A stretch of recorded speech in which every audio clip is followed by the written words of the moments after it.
दोस्तों, किसी भी पार्टी के भीतर सबसे बड़ा खतरा विपक्ष का कोई नेता नहीं, बल्कि वही नेता बन जाता है जिसे जनता सबसे ज्यादा चाहती है। जब कोई नेता अपने दम पर चुनाव जिता दे, राज्य को दोबारा सत्ता में ला दे, तो वही नेता सिस्टम के लिए असहज हो जाता है। और जब ऐसा होता है तो अक्सर उसे धीरे धीरे किनारे किया जाता है, उसकी ताकत को सीमित किया जाता है, उसकी छवि पर सवाल खड़े किए जाते हैं। ऐसा अक्सर राजनीति में होता है। दोस्तों, आज मैं सिर्फ सवाल रखूंगा, फैक्ट्स रखूंगा, क्योंकि आज स्टूडियो में बैठा पत्रकार फैसला नहीं करेगा, यह फैसला आप करेंगे। दोस्तों, योगी आदित्यनाथ का नाम जब जब आता है तब तब लोकप्रियता का और उस टकराव का जो हर बड़ी पार्टी के भीतर कभी ना कभी सामने आता है, इसका अक्सर जिक्र होने लगता है। लेकिन आज मैं आपको ये नहीं बताऊंगा कि सही कौन है, गलत कौन है। आज मैं आपको ये दिखाऊंगा कि हो क्या रहा है, और इसलिए वीडियो को आखिरी स्लाइड पर भी एक सवाल होगा। कमेंट योर वर्डिक्ट, यानी आपको अपना फैसला कमेंट के माध्यम से देना है। दोस्तों, राजनीति में एक शब्द होता है इंडिपेंडेंट पावर सेंटर, यानी एक ऐसा नेता जिसकी ताकत संगठन के आदेश से नहीं आती, जिसकी पहचान सिर्फ पद से नहीं बनती, बल्कि जिसकी शक्ति सीधे जनता से आती है। इतिहास गवाह है, जब भी किसी पार्टी के भीतर ऐसा पावर सेंटर बनता है तो टकराव की जमीन अपने आप तैयार हो जाती है। दोस्तों, 2014 में भारत ने यह देखा था। उस समय भारतीय जनता पार्टी में कई बड़े चेहरे थे, वरिष्ठ नेता थे, अनुभवी नेता थे, लेकिन एक चेहरा ऐसा उभरा जिसकी लोकप्रियता ने बाकी सभी को पीछे छोड़ दिया। नाम था नरेंद्र मोदी। जनता ने उन्हें स्वीकार किया और पार्टी को भी स्वीकार करना पड़ा, क्योंकि लोकतंत्र में आखिरी मोहर जनता की डिमांड होती है। दोस्तों, आज सवाल उठता है, क्या वही स्थिति दोबारा बन रही है? क्या भारतीय जनता पार्टी एक बार फिर एक ऐसे मोड़ पर आकर खड़ी हो गई है जहां संगठन और लोकप्रियता आमने सामने दिखाई देने लगी?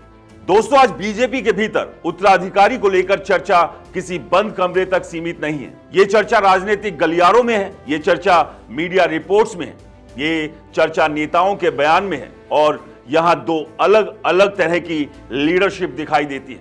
एक जो रणनीति पर चलती है, डेटा पर भरोसा करती है, माइक्रो मैनेजमेंट पर विश्वास रखती है, और दूसरी जो सीधे जनता से संवाद करती है, जिसकी भाषा सरल है, जिसका आधार जन समर्थन है, और यही से वो कहानी आगे बढ़ती है। दोस्तों, जब हम उत्तर प्रदेश पर बात करते हैं तो पहली बात ये समझ आती है कि उत्तर प्रदेश देश का सबसे बड़ा राज्य है, जहां 80 लोकसभा सांसद चुनकर आते हैं। राजनीतिक विश्लेषक कहते हैं दिल्ली की सत्ता का रास्ता उत्तर प्रदेश से होकर गुजरता है, और इसी उत्तर प्रदेश में एक नेता है जो लगातार 2 बार मुख्यमंत्री बना है।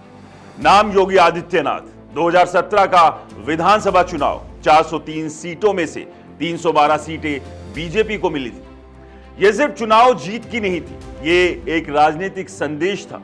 इसके बाद 2022 बीजेपी दोबारा सत्ता में आई, हालांकि इस बार गठबंधन के साथ, लेकिन एक बात साफ थी, योगी आदित्यनाथ अब सिर्फ मुख्यमंत्री नहीं बन रहे थे, वो एक स्वतंत्र राजनीतिक केंद्र बन चुके थे।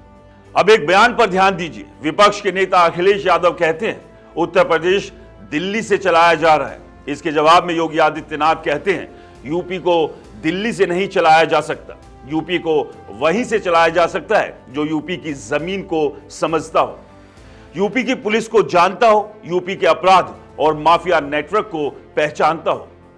दोस्तों, सीधे तौर पर कहें तो यह सिर्फ जवाब नहीं था, यह एक राजनीतिक संदेश था, एक स्पष्ट रेखा थी कि भाई, उत्तर प्रदेश में दिल्ली वालों को भी कदम के लिए मुझसे होकर गुजरना पड़ेगा। दोस्तों, अब सवाल उठता है, क्या यह टकराव नया है? तो जवाब आता है नहीं। राजनीतिक जानकार बताते हैं 2017 से पहले भी यह खींचतान दिखाई दे चुकी है। उस समय मुख्यमंत्री पद के लिए एक नाम लगभग तय माना जा रहा था, नाम था मनोज सिन्हा। लेकिन ऐन वक्त पर समीकरण बदले, जमीनी फीडबैक सामने आया, आरएसएस की भूमिका सामने आई और मुख्यमंत्री बने योगी आदित्यनाथ। यहीं से एक लंबी कहानी शुरू हुई। खैर, अब आते हैं 2024 के लोकसभा चुनाव पर। दोस्तों, 2019 में उत्तर प्रदेश में बीजेपी को 63 सीटें मिली थी। 2024 में यह संख्या घटकर 33 रह गई। यह सिर्फ आंकड़ों की गिरावट नहीं, यह राजनीतिक संकेत है। कई मीडिया रिपोर्ट्स में यह बात सामने आई कि चुनाव प्रचार के दौरान योगी आदित्यनाथ की भूमिका कुछ क्षेत्रों में सीमित रखी गई थी। कुछ रिपोर्ट्स का कहना था कि पार्टी अपनी छवि को सिर्फ एक विचारधारा तक सीमित नहीं रखना चाहती थी। हालांकि पार्टी की ओर से इन दावों पर स्पष्टीकरण भी दिए गए, लेकिन सवाल वही का वही है। दोस्तों, अब एक और मुद्दा है जिस पर कम बात हुई, लेकिन जिसका असर बेहद गहरा है। उत्तर प्रदेश में स्पेशल इंटेंसिव रिवीजन यानी SIR पर मुख्यमंत्री योगी आदित्यनाथ का बयान आता है कि बड़ी संख्या में मतदाताओं के नाम वोटर लिस्ट से हटे हैं। उनका कहना है कि इनमें से कई ऐसे वोटर हैं जो पहले नियमित मतदान करते रहते थे। अब सवाल उठता है, अगर ऐसा है तो इसका असर किसे होगा? अगर हम प्रशासनिक शैली पर पलट कर देखें तो योगी आदित्यनाथ की राजनीति सख्त फैसलों से जुड़ी है। चाहे वो एंटी रोमियो स्क्वाड रहा हो, वो माफिया पर कार्रवाई रही हो, अवैध संपत्तियों पर बुलडोजर हो, या फिर कठोर कानून व्यवस्था हो। दोस्तों, समर्थक कहते हैं यूपी में सुरक्षा बेहतर हुई है, आलोचक कहते हैं शैली बहुत कठोर है, जहां न्यायालय को भी जगह नहीं बचती, फैसला ऑन द स्पॉट हो जाता है। लेकिन यह सच है कि यह मॉडल देश भर में चर्चा का विषय बना। अब कितना सही है या कितना गलत, इसे तो आप तय करेंगे।